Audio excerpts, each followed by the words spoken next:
Welcome to the next edition of the Pathbreaker series, where we meet pioneers of the industry. And today we're hanging with a superwoman. She's a singer, she's a prolific performer, she is a martial artist, she is a healer. Hi, Manasi. Welcome to the show. Thank you. I was just listening to this. If you could carry on with what you were saying. But of course, we all know you primarily as a singer, a prolific performer. You've done about 3,000 shows. My lasting regret. I know people have recorded these many, but if only I had written down every stage appearance from the time that I was 6.5 years old or 6 years old, I think it would have crossed many more thousands by now. Wow. But yeah, they've been good years. My first 10 years have been really great years before the advent of social media, and there would literally be 200 shows a year, and yeah, it would be quite cool. So it's been a crazy career of 25 plus years. So let's rewind a bit to the start. Your first show, I know you started very young, from 8 years old, but what was your first professional show? So that actually, of course, there was a huge gap after it, was a performance with my father playing the drums for an armed forces sort of professional show. And I got paid also some $500 for it or something. I sang Nazia Hassan's Auna. Dad played the drums. Many years later, of course, I sang I Will Always Love You. And in fact, Priyanka Chopra has been very magnanimous about this and told our teachers and everyone else that she wanted to start singing because she heard Manasi Ravindranath start singing. So that happened a few years later.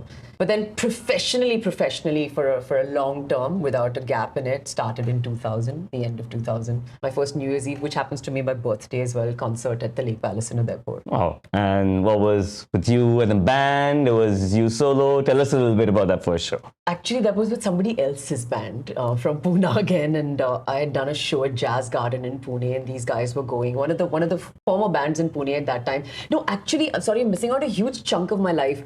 I had my first rock band called Dark Water Fixation in Pune as I got into junior college. And before there were the Blue Frogs and the other live performance venues, there was a place called Jazz Garden in Pune. Okay. And I started with singing Led Zeppelin, Whitesnake, and oh, wow. We got paid $6,000 a head as early as 1995 for a New Year's Eve gig then. And it was a five-piece band? Five-piece band, $30,000, a huge amount. But yeah, that was a huge part in my career. And then of course, I stopped for a while and got back to it properly for the long term in 2000. Nice. Of course, we know you as a prolific performer. You're also a recording artist. You've had releases with some of the major labels in the country. What was your first album release, and what was that experience like?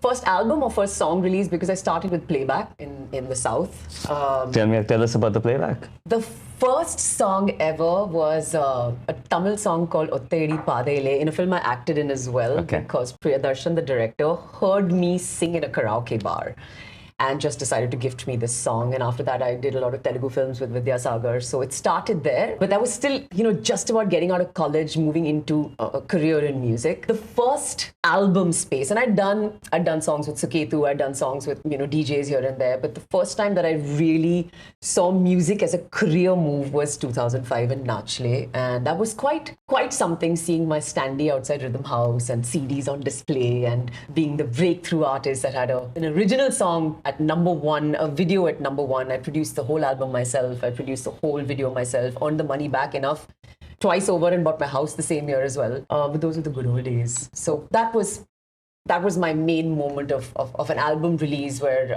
signed on by a label, got a 17-city world tour. And that's when music became a career move. Until then, it was just fun and games. But by then, you were already performing regularly, right? It was, that was your mainstay. And so how come you started in 2000 as a performer, then 2005 you had Nachle as a single release? Interesting question, and where you're getting at. Interesting. So we were chasing Bollywood because everybody told you if you had a Bollywood song or a Bollywood hit is when you would be an established singer. So it took me releasing my first album to just realize I could do it on my own. And I'm grateful to all the event companies that have hired me before, since, after. Like I was booked for my comeback show after my delivery, when I delivered my son, 3 months before I delivered my son. So I've had, clients like that. But yeah, those years it was tough because you were literally taught that you have to sing at a particular scale. You have to go to these music directors. You have to do a song with them. And then once you realize you can do it on your own, then. So you were actually one of the first independent. Today everyone talks about the independent scene and independent artists. You were doing it back in 2005. Yes. Right? Pathbreaker. It's amazing. You also have a parallel career with acting. You're an actor as well. How did you get into that space? Aren't all real performers actors? Yeah. I've loved it. Basically, I love the stage. I love being on stage. Just that's my safe zone. I don't understand stage fright. So I was acting again since I was a kid, and I loved theatre. I've done a lot of amateur theatre. Whichever movies fell into my lap, I've done. I really want to do more shows. I mean, there's a Bickram film I'm waiting for where I'm supposed to play a villain again. The thing is, the acting industry is very close knit, and unless you know people in it, and that's the kind of effort and time I don't want to waste. But it really started out with theatre, with being recognized by Indian Express as a prolific actor, and then came to Bombay and did a lot of theatre here, and then got my film Jhuta Hi Sahi opposite John Abraham. Did a lot of cameos here and there. Played a villain in Bhag Johnny. So yeah, and now web series. I've entered Indian comedy with Baby Kamna, and so when it comes to me, I like doing it. I do want to actively pursue it more, and I think my dream is to do a musical on screen, but when there's no lip syncing, where we're actual, singer performers singing our own songs and acting. So I've been writing it for a while, and I want to start with doing it on stage and then take it to a film. God willing, that shall happen. But you seem to have pursued your musical career more actively than you have the film side. Is it a conscious kind of decision you made, or? I just sing, and people seem to hear me more louder when I'm singing, and there's more space. And the acting bit, very few people kind of know it. I have to remind them over and over again. But yeah, you're right. It's just the shows come, the music happens. I've started doing music for ad films. I've composed music for my first 7 ad films. So it's just that music is more something that people know me for and recognize me for, and the acting avatar very few people know. But I've always gone with whatever work I'm getting, I take it. And but singing on stage would win hands down over acting if I had to make a choice. But I don't want to make a choice. So yeah, it's just been do it all. Coming in. Yeah, do it all. Always. Awesome. So, and of course, going back to Manasi as a singer. So what's a typical Manasi Scott live show like? I mean, you've done over 3,000 of those. In the early days, it was a very planned 2-hour sound check and rehearsal and thing. And after the birth of my son, things have changed a lot. Now it's, and this is one of the cutest things one of my bandmates posted the other day, is like, cardio workout with Manasi Scott was what it was. For me, I change set lists on the fly, and because we do our own brand of music, I kind of feed off the audience, and I know what they want. That's the one gift I have. There have been shows where I've done -1s and my sound engineer's there, and if I shift the order, he actually chucks everybody out and says, she's going to change the show, because I just understand what it's all about. So I do my own brand of mashups. I love mixing up the East and the West. I've always had the same kind of love coming in for my original music or not. I think it's the way I perform and the way I present myself on stage that the audiences respond to. I haven't changed my set list in 4.5 years since Priyanka Chopra and Nick Jonas's wedding, and I have like 2 hours of mashups. And for me, mashups are not one song with another song. You should be able to sing song A on song B and song B on song A, which is what makes our show so interesting. And I keep adding on to that. A typical Manasi Scott show is a lot of energy, a lot of great vocals. I move from Punjabi to rock to pop to EDM. I go across genres. Wow. And I just love watching an audience have a great time, and that feeds me, so that changes it. Like no 2 shows might have been the same. You mentioned Priyanka Chopra's wedding. Is that like a highlight of your live music career?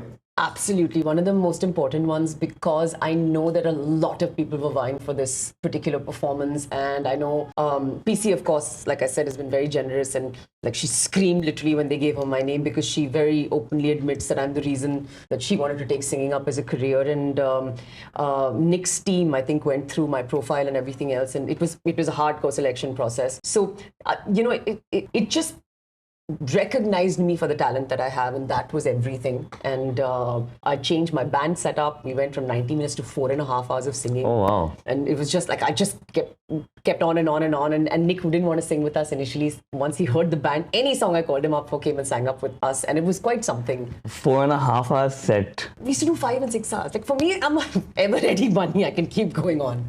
It was a no phones wedding. In fact, I was supposed to perform on the Sangeet night, but because I wasn't available, they actually changed the entire show profile and made me perform on the wedding night after the white wedding. She wanted to cut off alcohol and food and everything. I said, please, PC, don't do that. Let's please keep the alcohol next to me. At least the alcohol. Please. And the beauty of it was nobody left the dance floor for the entire duration, and that doesn't happen in weddings and shows like 5 hours. It's like a concert wave wedding put together. Yeah, literally. Yeah, and everybody stayed on the floor. I mean, we had the singer-songwriters of Maroon 5's Girls Like You. We had a lot of the star cast from Game of Thrones. We had a lot of the people from Nick's other series called Kingdom. It's a star-packed audience, and they stayed on stage and danced all through. So going back to like, so you, of course you do a variety of music, you know, so there are different influences. Would love to know what were some of the artists that you love listening to who have influenced your music and influenced you as an artist? So Whitney Houston was my teacher. I grew up singing every single song from Whitney, and in fact, when she had passed away, I had my first show at Blue Frog, and I remember Sunita Rao walking up to me and telling me that you were possessed by the spirit of Whitney. So those songs are like the back of my hand, and that's where I get my style of singing from, which is not a very Indian style of singing. Cher, Led Zeppelin, all through, like rock, Whitesnake. So a lot of influences in my life. But in India, I think what changed the game for me to figure out the Indian industry, Rock Machine, and when they got into being OGs. I'm literally a fan. I've been a groupie and I've like sung with them and performed with them, and it's been amazing. I thought Euphoria changed the name of the game when they came in with the Hind Rock, and I again have every single album of theirs. And my dream was to get Palash on a song of mine, and he's done that. There were Shubha Mudgal. I mean, just fantastic, you know, when she came into the scene the way that she did. And these were, what are they called, as moti, harder voices that were not regular bass. Yeah, bass voices. So yeah, these were the influences. But right now, I think I've just realized I'm cross-genre, and I'm just this 80s synthesizer sound child. Take a rock, a pop, a ballad, a bhangra, anything. Those 80s sounds in it, they make my... And in fact, strangely, when I was releasing a song of mine called Bloom, the VH1 executive said, oh, but Manasi, she's very retro. And that's the sound everyone's getting. So in a nutshell, I'm a retro artist. I like old school sound. And I'm glad that that's now sort of coming across all the music that I'm releasing. So I'm a retro girl. To that 80s, to that 80s, I mean, it was a great era for music, right? How come there was a gap in just you putting out music? So I got pregnant in 2006, and I did have this album, which I haven't fully released, but people do know Manasi, the Ideal Woman. But it took me 4 years to put down vocals on that, and I'm very grateful for that experience with Ashish. Wow. Yeah. That was a vocal masterclass to Mr. Manchanda, because he brought me into studio to sing a song. 4 years to... just put down vocals. 150 times to 190. I don't know how many times. How many songs are there on this album? There were 9. One went into Acid Factory called Khatti Meethi. One went into a Zoom film which disappeared called Tere Pyar Mein. But the beauty of it was, and Manchanda, I think he is the most... Of course. He's a genius, yeah. And the only sound engineer to be inducted into the Full Sail Hall of Fame, which is the Mecca for sound engineers. So he brought me into studio, and he put a condenser mic in front of me, and I started singing. He's like, what's wrong with you? Like, you don't sound like a powerhouse. I said, this is a condenser mic. I can't power up. So he said, okay, let's not do this recording session. Come back tomorrow. He changed the setup in his studio. It was a garage, I remember, in Prabha Devi, and he had an SM58 mic. And I literally started to belt out in a recording for the first time, not governed by other people's ideas, the way I wanted to sing a song. And one thing he had decided, he says, you need to be on this ride with me. We are not cutting and pasting a single thing. So once I have a take start to finish from you is when the song gets approved. And it was a learning process, you know, and I remember, I think in the early days, all the Asha Bhosles and the Lata Mangeshkars used to sing like this. There was no space for cut and paste. And that, when the song comes out like that, it's totally different. So you basically went analog in the time of digital, right? Exactly. I think there's a space in an artist's life when your entire life you've been told to sing like someone, or you're not an original artist, you're not this, you're not that. It takes you a while to understand that you don't need to do this out of an ego situation, but you'll reach your space in music. And believe in your space. Yeah. More like it. So I think lockdown and singing every day during lockdown kind of catapulted me into making more original music the way I was making it, analog way of doing it. So now there's going to be a lot of music releasing all throughout. I just needed someone to release things. Yeah, and believe. Awesome. So that's what I was going to get to next. Is now, you know, we chatted and you have a lot of tracks coming up. Little glimpse into what we have in store what you have in store for your listeners? Let It Go with Sid Kuto. We've written it, composed it, again done it very analog. We've got Bloom with Anish Gera. We've got a re-release plan for my earlier songs with Palash and with Mikka and with Raghav Sachar, and a lot of new music. Like I've already got the next 10 songs lined up with various people. Wow. I like collaborating because the thing is, I hate getting onto a computer, though being a software engineer. So though I'll get onto Ableton Live and record my voice for DJing and for other things, I don't like to do it otherwise. So there are incredible producers that I know in the form of Anish and in the form of Sid Kuto, Twisted Bass. So I like to get a track or get chords from everybody, make a song out of it, help them. There's one with Ruel Benedict as well, Hurricane. So there's a lot of music coming out. It's just that now I have a way forward on releasing it. That block has been lifted. So just going to start putting out more and more music. But yeah, coming back to, my question, I mean, you thrive on your live performance. It is, I think I would say that's your primary career is that. How did you deal with the lockdown? Primary joy would be, can you imagine lockdown? And I swear I can't do three concerts back to back. I get too tired. It just hit. My friend Skip, who I have another song releasing called Constellations, called me one day and said that he needed me to do one song live at some 5 p.m. or 6 p.m. for a sunset session. And apparently So this was like a Facebook Live or Instagram Live type? This was actually, correct, I think it was YouTube. Okay. Or I don't know, there was I think one of those, but not Instagram at that point in time. And he called me saying, I cannot tell you the amount of response I've got for You're the Only, and he was doing stuff with other artists. You need to do this every day. So I went hair and makeup every day, and it started organically, and I literally connected sound organically everywhere. And how I did that show, because Insta didn't have a sound output at that point in time, it just became like a almost like a divine sort of space. I mean, I sang through sore throats. I would heal during the show. There were so many people writing in, and I just knew that everybody had such a tough time during lockdown. A, the singing was healing me, and B, it really helped other people. And I got awards for it and everything. So it just kind of started from there, and that's why the singing has come more and more into my life, and that's where I'm moving more and more into that direction. But I'm gonna dig a little deeper into this because it's fascinating. So you were stuck at home like everyone else, right? And you pulled off 179 shows in a period of 145 days. Yeah. And concert style, fully dressed up, full effects, everything, like. So give us a glimpse into what was the tech setup? How would you record yourself? Who were you playing for? Yeah, so I had a speaker at that point in time because all my equipment was out of the house. I'd shifted rooms for my son, and my studio hadn't gotten done up at that point in time. So I had headphone wires. I had a speaker.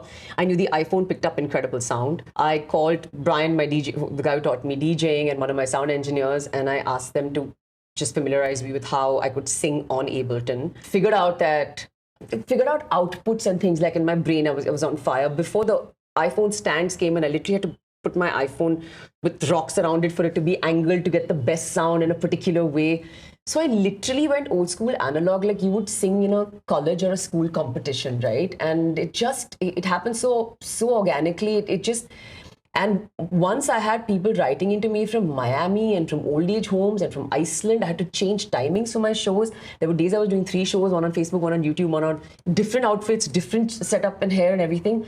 I think that entire time, my Netflix viewing must have been 3 minutes a day, because I would get up in the morning, finish my workout in the morning, prep my entire set of the songs I wanted to play. People were sending in requests. Wow, that's fascinating. It was incredible. Then get into hair and makeup, and then I think it healed me, it healed a lot of people, and it just, what has happened to the voice and me as a person now, with the way I'm releasing music as well over and over again. I think just that whole healing and that whole space and movement happened during lockdown. It's crazy. You flipped it over, like they're during a time period when most performing artists were spending 6 hours a day watching Netflix. You were performing for 6 hours a day. Yeah, they tried to shut me down. IPRS, many people called friends of mine like Amit Saad. Yeah. IPRS said you have to pay 6 lakhs in order to perform these songs. That's the next day I called my the cover versions and the next day I called DJ friends and made songs on the fly for 2 days, and I got the rights back. I had singers with trolls on my site saying, this is not live singing. And I had to literally put the mic aside and go, are you serious? On the net, you think I'm not singing live. I had people calling one of my closest friends, Amit Saad, and saying she's ruining the market. She should not sing every day. All this has happened. And I just kept going at it because I knew there were a lot of... Ruining what market? The market that was dead for those 6 months anyways. So, I mean, and the coolest thing about that time was that, oh my God, there's a new singer called Manasi Scott, and she's got a bass voice and she's amazing. So the social media audience got to see me and who I was as a person. And it's just like I grew as an artist. I grew as a composer, as a director, in fact, I kind of really owned my bass. I do a 3-octave range on the piano. I literally got into my bass, took all the high-pitched songs, changed them, made my mashups, did my thing. Paid tribute to my father's legacy. Like I was hired for shows for birthday parties online. People were sending me wine bottles. Like I said, anything that comes to me, I'm going to take it and do shows. I was literally, by I think week 3 or week 4, I was doing paid concerts online. So I was earning money as well during lockdown at that point in time. Albeit not as much, but yeah, it was singing every single day. I don't know how I did it. It's humanly not possible because any singer knows 4 days of back-to-back concerts, a voice takes a hit. But this was full power, 1 hour every day. 145 days. 145 days, and some days 3 hours a day, 3-4 shows a day. That's nuts. It's quite mad. Okay, let's talk now. Of course, you have a lot of other interests as well. There are you're multifaceted. There's so many sides of you. So let's chat about a few things which are not to do with the entertainment side of the business. You are a horse riding champ. Yeah. Where did that come from? Armed forces. I've had the best childhood ever. I'm a true blue army brat, and we had access to many, many sports. And I think my father realized very early on in life that the only way he can calm me down is to put me into every sport he knew. Like, I just realized now, and I played... Were you like a very hyper child? But still am completely hyper, but less than I used to be. So it was sports all day long. Horses came into me far later than I wish I'd fallen in love with them earlier. But my father and grandfather, both armed forces generals, they were show jumping champions. Horses was in the... and horses, the one thing about it is no shades of grey. You either love it or you don't. I'm gutted to say my son is not very fond of horse riding. You're also a martial artist. You're a karate black belt. You do taekwondo. And you're currently into Muay Thai. AY martial arts. Yeah. What do you get out of it? You already have so much happening around you. One of the most important things now is it's a childhood memory, and it's such a centering format. So when did you start? You started a while ago? It's something you've taken up recently? Karate was 8 years old to 12 years old. I had my black belt by the time I was 12. And I was an angry kid. And I think my father's had some issues with anger as well. And he realized the martial arts and horses are the best things to kind of center you. Because when you realize the power of the martial arts, it kind of centers you and calms you and, brings you into yourself much more. Of course, with kind of postings we have in the armed forces, your martial arts teachers become very, very important for you. So when you have to leave senseis, you break up about it. So I didn't pursue it. After 12, next I picked it up was when I was 15. I did taekwondo with an Iranian sensei called Reza. And then because I had to leave for Bombay and I kind of forgot all about it. But a friend of mine 5 years ago introduced me to Shishovan, and he does like 6 different martial arts forms, fights professionally for Muay Thai and for Jiu-Jitsu. He's incredible. He's one of those guys who left his well-paying job to start fighting in the ring. And you need senseis like that because maybe it's ingrained in the system. Maybe that's why I like going back to it. But I do know that, you can run 45 minutes on a treadmill, but 20 minutes of a Muay Thai class when you're punching it out, it's totally different. So it's a fitness regime for you. And a mind balancing regime for a mind like mine. The kind of hyperactivity that I have can go 2 different ways. If I need to focus and center and get into the work that I have to do, it's a discipline that really helps me along with the horses. And it feels good punching things. Anyway. Things and not people. People with pads and all, it feels great. And focus, in fact, it's strange because when you have to concentrate on a target, it really focuses a lot. For a mind like mine, like I've done dynamic meditation. My meditation techniques were dancing. So for me, my mind, the more it's physically occupied, the more it centers and focuses into a particular place. And martial arts has always helped and will help anybody. There's one important aspect of you that we haven't touched upon and which kind of emanates through everything you do is fashion, right? You are a fashion icon. Tell us about your journey in fashion and how does that sort of connect back with your core feel, which is your music and your arts? Yeah. I have just one person to thank for this, Ekta Rajani. She was the erstwhile fashion director for Grazia. I happened to meet her in our first job together, which was actually us, a bunch of models like Rani Jairaj and her and me, taken to be taught how to sell a 3 lakh software, and we were trained, and I met this girl. And before that, if you saw the clothes I was wearing, the clothes my mother used to buy me, no fashion sense at all. But this is the girl who's an SNDT graduate, and I learned about Gucci and about Tom Ford and about stitching and about how to pick up things. And I bought my first Roberto Cavalli when I was like literally as early as 2002, and I've spent like $14,000 there, which is a fortune at that time. I've loved it. I say music is my soul and fashion is my passion, because I think I'm not a typical Indian stage persona. I think the stage is an earned space, and if you're singing on stage and performing, you've got to bring your A game in terms of look. And I was lucky enough to have a lot of designers that loved me. I started my career with fashion. I started singing in fashion shows as a first face and showstopper, learned everything from there, and then learned to design my own things and work with the topmost designers. And Bollywood had not infiltrated fashion at that point in time, and it was just a space where I wanted to create a stage persona, and fashion helped me do that. I've worked with the top designers, sung for them. I own some of the top pieces by all these guys. So I think for me, I love dressing up. I love dolling up. I love making an appearance, and it takes an army. Like the diva. The diva.